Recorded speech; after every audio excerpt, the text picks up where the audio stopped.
नमस्कार प्यारे बच्चों, सिंपल हिंदी शिक्षा में आपका स्वागत है। बच्चों, पिछली वीडियो में हमने पढ़ा था वाक्य के बारे में कि वाक्य क्या होते हैं और उसके अंग कौन से हैं।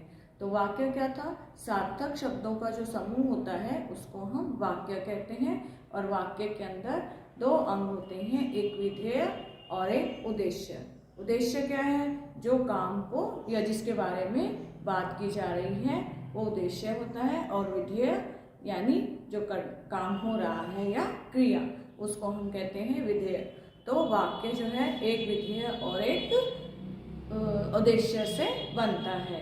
तो आज हम करेंगे वाक्य के प्रकार कि वाक्य के कौन कौन से प्रकार हैं। तो वाक्य के दो प्रकार होते हैं। एक पहला नंबर है वाक्य रचना की दृष्टि से और दूसरा है अर्थ की दृष्टि से।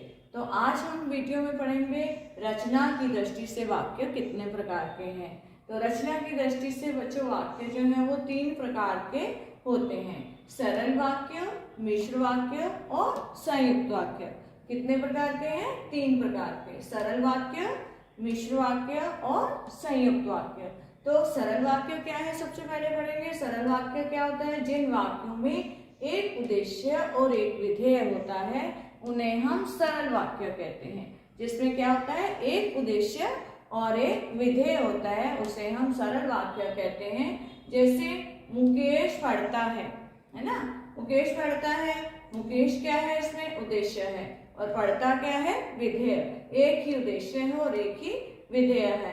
तो धोबी कपड़े सुखाता है, धोबी जो है इसमें उद्देश्य है ना, धोबी के बारे में बात की गई है। और विधेय क्या है? सुखाता है, यानी ये क्रिया हो रही है। समीर क्रिकेट खेल रहा है, समीर जो है वो उद्देश्य हो गया और विधेय हमारा है खेल रहा है। तो इसके अंदर सरल वाक्यों में एक उद्देश्य और एक ही विधेय होता है, ये इसकी पहचान है। नंबर 2 है हमारा मिश्र वाक्य।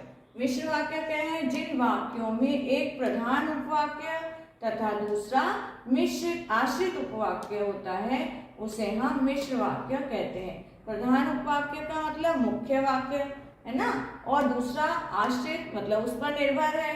यदि हम कोई काम करेंगे तो दूसरा वाक्य उस पर आश्रित होगा, तो वो क्या कहलाएगा? मिश्र वाक्य। जैसे जो कल आया था वह बाहर खड़ा है, मतलब दोनों अलग अलग वाक्य हैं लेकिन एक वाक्य जो है वो दूसरे पर आश्रित है। जो कल आया था इसका अपने आप में कोई मीनिंग नहीं है ना, और बाहर खड़ा है ये भी अलग वाक्य है। दोनों एक दूसरे के बिना जो है ये वाक्य नहीं बन रहे, तो इसको हमने वह जोड़कर जो है एक वाक्य बनाया है, यानी दोनों को आपस में मिश्रित किया है, मिश्र दोनों को मिलाया है। जो कल आया था वह बाहर खड़ा है। यदि परिश्रम करोगे तो उत्तीर्ण होगे, मतलब मुख्य कार्य होगा तभी उसका दूसरा कार्य हो पाएगा। यदि हम परिश्रम करेंगे तभी हम उत्तीर्ण हो पाएंगे। शाम को गाड़ी नहीं मिली है ना, शाम को गाड़ी नहीं मिली। क्यों नहीं मिली? क्योंकि वह समय पर नहीं पहुंचा।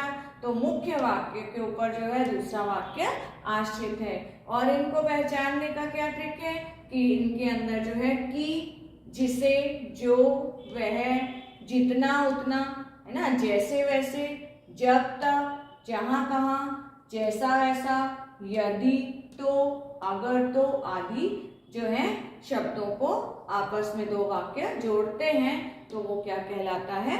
मिश्र वाक्य। बच्चों ये आपको याद रखना पड़ेगा कि मिश्र वाक्य कैसे जुड़ेंगे कि, जिसे, जो, वह, जितना उतना दोनों शब्द आएंगे उसके अंदर है ना, जैसे वैसे, जब तक, जहां कहाँ, जैसा वैसा, यदि तो, अगर तो है ना, यदि तुम मेहनत करते तुम पास होते, जैसा करेगा वैसा करेगा है ना। तो ऐसे जो वाक्य बनेंगे वो क्या होंगे?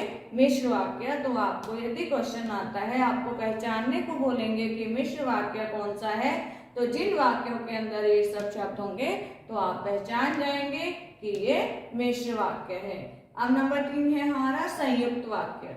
संयुक्त वाक्य क्या है बच्चों? जिन वाक्यों में दो या दो से अधिक सरल वाक्य हों है ना, दो या दो से अधिक, दो वाक्य भी हो सकते हैं, उससे अधिक भी सरल वाक्य जो उनके अंदर हो सकते हैं। और वो किससे जुड़े हों? समुच्चय बोधक अवयवों से। किससे जुड़े हों, समुच्चय बोधक अवयवों से जुड़े हों, उन्हें हम संयुक्त वाक्य कहते हैं। जैसे वह सुबह गया, अलग से सरल वाक्य है एक अलग, और शाम को लौट आया, ये भी एक सरल वाक्य है। तो दोनों को हमने अवयवों समुच्चय बोधक अवयव के साथ जोड़ा। जो समुच्चय बोधक अवयव क्या है, और है ना, इसके साथ जोड़ा तो ये दोनों अलग अलग सरल वाक्य जो है एक संयुक्त वाक्य बन गए। गीता गा रही है, सीता नाच रही है ना, दो सरल अलग वाक्य थे, लेकिन हमने इसको भी और समुच्चय बोधक अवयव से जोड़कर जो है एक वाक्य बना दिया, जो संयुक्त कर दिया, मतलब आपस में इनको जोड़ दिया। आकाश में बादल छाए हैं पर वर्षा नहीं हो रही। आकाश में बादल तो छाए हैं लेकिन परंतु वर्षा नहीं हो रही। मैं स्कूल जा रहा था कि बारिश होने लगी। मैं स्कूल जा रहा था अलग वाक्य है, उसने की से जोड़ दिया कि बारिश होने लगी। और इनको पहचानने की क्या ट्रिक है बच्चों, संयुक्त वाक्य को, कि इनके अंदर समुच्चय बोधक अवयव जो है और, लेकिन, किंतु, परंतु, एवं, तथा, या, तो, अथवा, इसलिए, फिर भी, पर, अतः, ये सब जो है संयुक्त वाक्य के अंदर ये शब्द मिलेंगे। तो आप पहचान सकते हैं कि ये संयुक्त वाक्य है, और ये दोनों जो होंगे क्या होंगे, सरल वाक्य होंगे, और उनको समुच्चय बोधक अवयवों के साथ जोड़ा गया है। जबकि मिश्र वाक्य जो है इसमें एक प्रधान वाक्य होगा और एक आश्रित वाक्य होगा, जो किससे जुड़ा होगा, कि, जिसे, जो, वह, जितना उतना, जैसे वैसे, जब तक, जहां तहां, जैसा वैसा, यदि तो, अगर तो। इन वाक्यों के अंदर यदि किसी भी वाक्य में ये आता है, ये शब्द आते हैं, तो आप पहचानेंगे कि ये मिश्र वाक्य है। ठीक है, आशा करती हूँ आप तीनों को समझ गए होंगे, सरल वाक्य, मिश्र वाक्य और संयुक्त वाक्य। ये किसके अंदर आएंगे, रचना की दृष्टि से। नेक्स्ट वीडियो में बच्चों हम पढ़ेंगे अर्थ की दृष्टि से वाक्य कितने प्रकार के होते हैं। तो आशा करती हूँ आपको ये वीडियो पसंद आया होगा।